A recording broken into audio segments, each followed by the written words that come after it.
A paz do Senhor Jesus para todo o povo de Deus, mais uma vez com todos vocês, Pastor Flávio de Andrade. Vamos continuar o assunto, a história de um profeta. O que eu tenho vivido nesses muitos anos, servindo a esse Deus Todo-Poderoso e constatando que Ele é um Deus vivo, que opera maravilhas. Louvado seja o nome do Senhor. Devemos sempre crer que o impossível pode se tornar possível. Iremos falar neste vídeo sobre línguas estranhas. O que Paulo fala a respeito de línguas estranhas? Línguas estranhas não significa que uma pessoa é espiritual. Línguas estranhas é um dom. Então, como nós cremos no batismo com o Espírito Santo, na evidência de falar em línguas, naquele momento a pessoa pode estar transbordando o Espírito. Mas será que ela vai continuar por toda a vida transbordando do Espírito? É fácil ter o batismo com o Espírito Santo, mas difícil é manter o batismo com o Espírito Santo. Me lembro que quando estava buscando o batismo com o Espírito Santo, orientado por um irmão da igreja, que eu não sabia o que era batismo com o Espírito Santo, eu não sabia o que era línguas. Quando eu era pequeno, eu ia numa igreja batista renovada, e que o meu pai tinha saído da igreja batista tradicional, tinha ido para a igreja batista pentecostal. E lá eu via muitas coisas, né? Um movimento do Espírito Santo. Mas meu pai acabou vendo coisas lá que ele não entendia e preferiu voltar para a igreja tradicional. Me lembro que quando pequeno eu ia muito na igreja Assembleia de Deus, porque próximo à minha igreja tinha uma igreja Assembleia de Deus. Eu via muito movimento naquele lugar, não é? Mas não entendia nada. Mas um dia, alguém usado por Deus falou comigo a respeito do batismo com o Espírito Santo, e eu tive muita dificuldade nesta área. Por quê? Porque eu me prendia, eu não me soltava. Tudo na obra de Deus é feita pela fé. Aleluia. Não é que você vai abrir a boca e falar umas línguas, não. Elas virão. Então eu comecei a buscar o Espírito Santo. Eu comecei a buscar o batismo com o Espírito Santo, e cada dia que eu buscava, mais intensificava a oração. Mais intensificava a oração. No meu quarto, né? Eu buscando o batismo com o Espírito Santo, eu comecei a sonhar falando em línguas. Aquelas línguas vinham na minha mente, e eu tinha muitos pensamentos de línguas estranhas, mas eu temia muito. Foi aí, como eu contei, eu fui batizado com o Espírito Santo na igreja metodista wesleyana, e Deus me deu o dom da profecia. Não foi de uma hora para outra, eu precisei me dedicar mesmo, porque tive muitas barreiras, porque eu era tradicional, mas agora eu estava me tornando um crente pentecostal, como sou até hoje, e não vou voltar atrás de maneira nenhuma, porque a experiência pentecostal torna o crente mais espiritual. Mas nós temos que ser sinceros.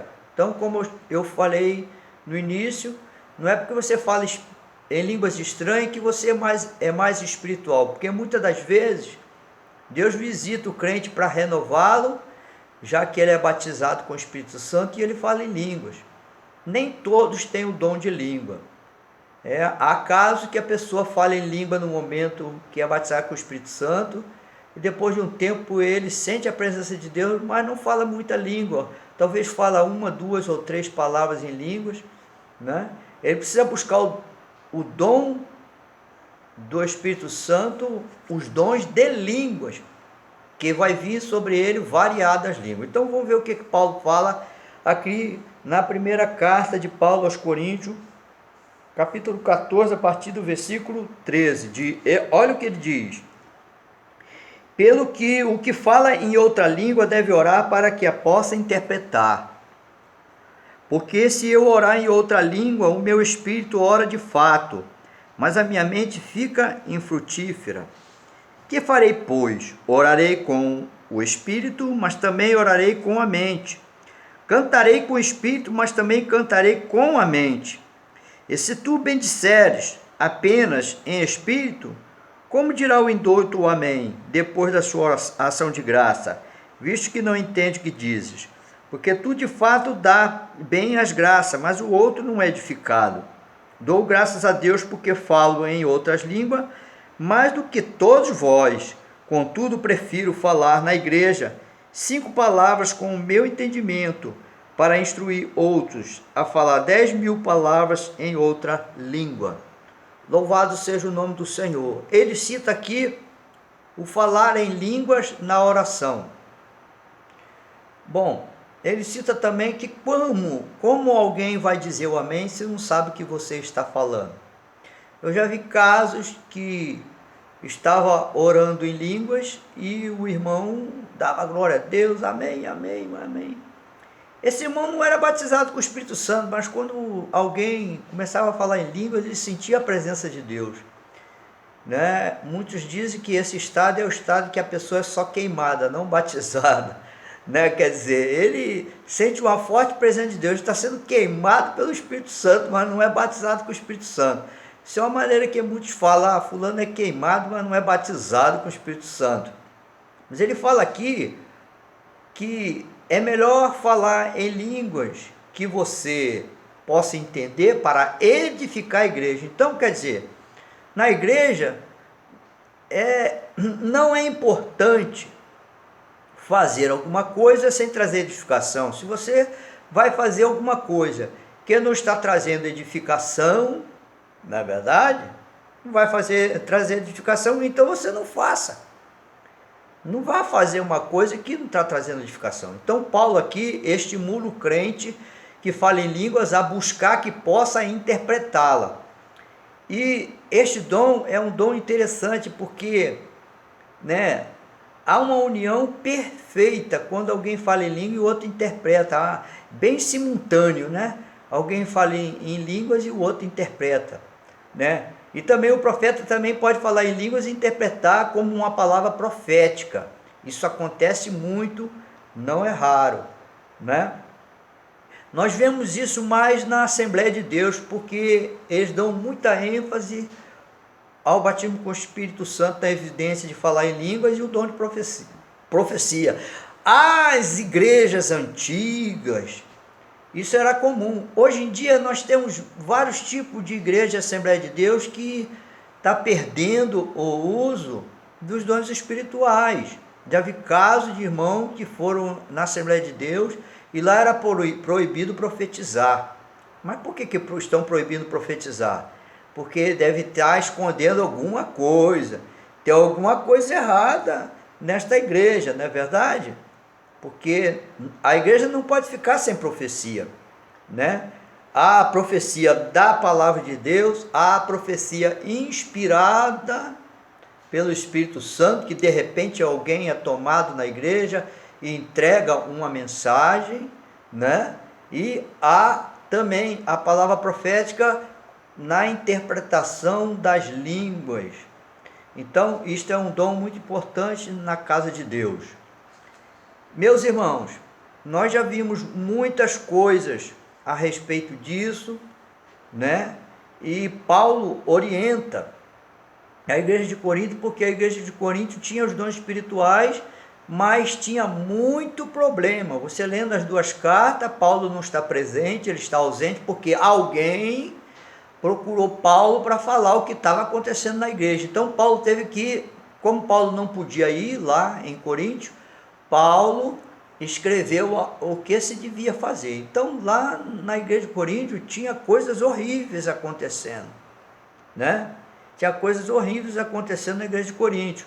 É por isso que muitas das vezes eu ouvi na igreja batista que o pastor falava, essa igreja Coríntio era problemática, cheia de problemas, e olha lá, tinha os dons de Deus, tinha os dons falavam em língua, mas tinha essa confusão toda. Então é melhor a gente não ter confusão. Esquece esse negócio de língua, essas línguas aí deu problema na igreja de Coríntio. Não tem nada a ver. Porque uma igreja que busca Deus, uma igreja que prega o evangelho, uma igreja que ganha almas, ela vai ser perseguida. Será que Satanás está preocupado em ir numa igreja fria, irmão?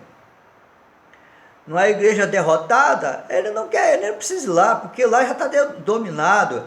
É como contava uma história, né? Um certo pastor contou uma história que os demônios falaram assim: vamos lá ver aquela igreja tal, como que está. Quando chegou lá naquela igreja, né?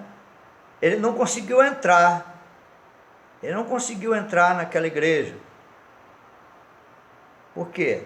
Porque aquela igreja tinha muito fogo e os anjos de Deus rodeavam a igreja. Então, disse que um anjo foi ordenado a Deus para visitar as igrejas. Né? E quando ele chegou nesta igreja, né, que não tinha, era fria, fraca, desanimada, e olhou para o canto, tinha um demônio sentado numa cadeira, dormindo. E ele chegou: o que você está fazendo aí? O que você está fazendo aí? Eu estou aqui porque eles já estão todo mundo dominado.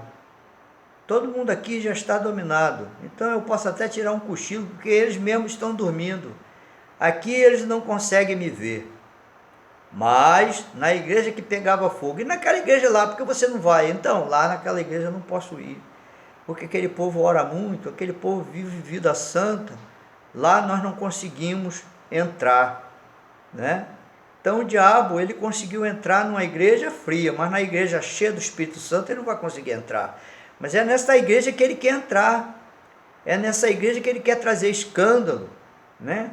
Então, quanto mais você busca a Deus, é como disse um certo pastor, né? Quando você vai buscar intensamente a Deus, o primeiro a você ver é o diabo. Você vai ter que passar pelo diabo, porque o diabo não quer que ninguém busque a Deus intensamente. Uma certa vez, nós estávamos fazendo um culto num lugar e veio uma mulher católica, ela dizia católica, né? E ela vendo o que Deus estava fazendo, não é? E ela ia embora, ela nunca aceitava Jesus. Um dia, o Espírito de Deus falou assim para mim: aqui tem uma pessoa que está sofrendo muito da coluna. E eu falei e não disse quem era. Não apontei o dedo para aquela senhora. Quando acabou o culto, ela me procurou e falou assim: pastor, sou eu que estou com problema na coluna, estou sofrendo muito, esse problema eu tomo remédio, mas não adianta. Eu falei: por que a senhora não levantou as mãos na hora que eu falei? Ela disse que ficou com vergonha. Então eu falei: tá bem, eu vou orar pela senhora, mas a senhora não está crendo, né? Eu não acredito em nada não. Então como é que a senhora me procurou? Não, mas eu procurei o senhor porque o senhor disse que aqui tinha uma pessoa que estava sofrendo de coluna e era eu. Aí nós oramos por ela, irmão. Deus curou ela na mesma hora. Aquela dor desapareceu, que a mulher ficou assustada. Ela ficou assustada, porque mesmo ela não crendo, Deus operou o milagre. Por que Deus operou o milagre? Porque Deus me disse que Ele queria curar ela. Aleluia! Foi uma decisão de Deus. Não é verdade? Por ela mesma ela não seria curada. Agora mesmo ela não seria curada. De outras vezes, eu disse num vídeo anterior que uma irmã pediu para me orar pela bursite que ela tinha no ombro.